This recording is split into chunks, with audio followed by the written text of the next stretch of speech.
Hello and welcome to this end of week video for writtenlegalenglish.com. This week I've given you a couple of texts on Wednesday and Thursday on my Facebook page for you to consider and to work out what exactly the legal problem is as regards English drafting, and this problem revolves around the word shall. So if you haven't had a chance to look at my Facebook page and have a look at those example videos, then if you have a look in the links either below or above the video, depending on whether you're watching on YouTube or Facebook, have a look at those problems now and then come back to this video.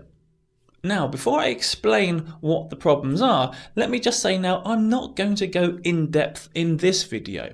If you want an in-depth explanation as to why we shouldn't use shall, then have a look at the video which I've done, which goes in depth and looks at the reasons why we shouldn't use shall, what exactly the problem is, why it is a problem, and how to resolve that problem. And once again, you'll see the links to that video either below or above this video. You'll even see them as an icon at the end of this video. If you haven't seen my explanation, and it's well worth watching because it's full of fantastic and riveting information, then I suggest you stop the video now, go and watch that and then come back.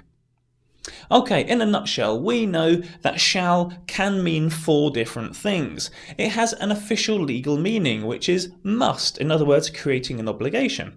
But the courts have also understood shall as meaning three other things. In other words, may, in other words, giving a body or a person permission to do something.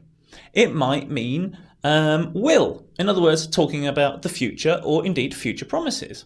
Or it might mean should. In other words, the text is directory, what you should do in a particular context. So with shall meaning those four different things, when you see shall in a text, what exactly does it mean?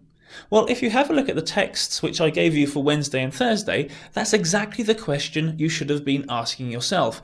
In the context, which I admit, which wasn't great, which I gave you, what does shall mean? And you probably would have seen that shall could have meant many different things.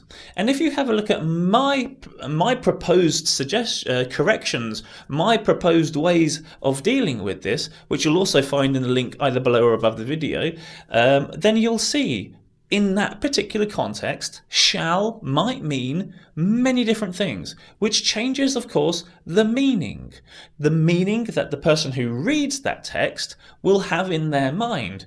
And of course, if you say shall, you might have one particular meaning in mind. But of course, as the reader reads shall, they might either agree with you or they might just as likely disagree with you and misinterpret the text and come up with something completely different.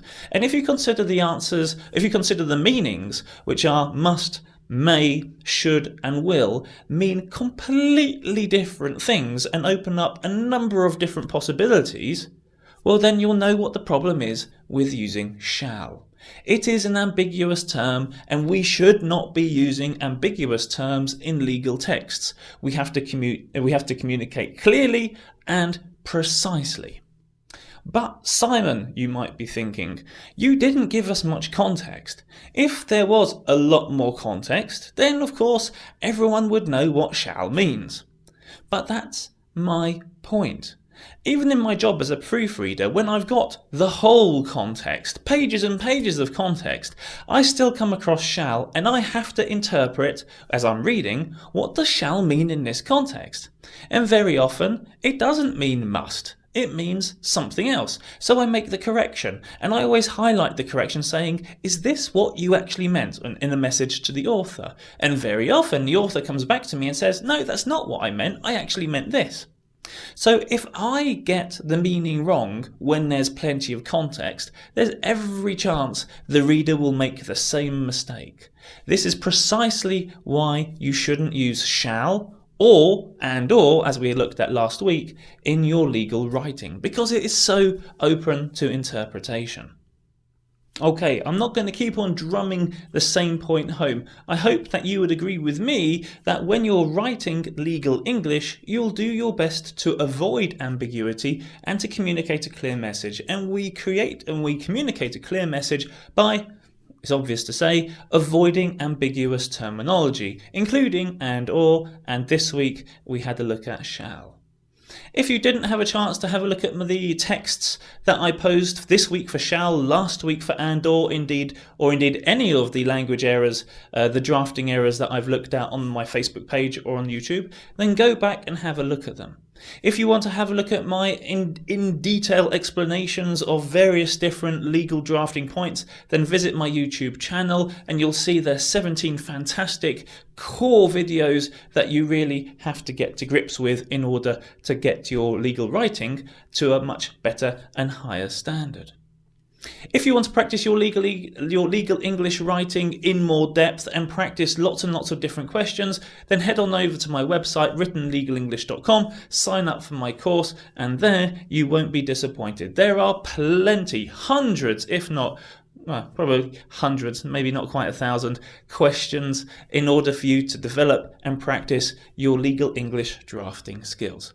If you've got any comments at all, please leave them below either on YouTube or on Facebook, or send me an email, and I'll see you next week with another legal English drafting problem.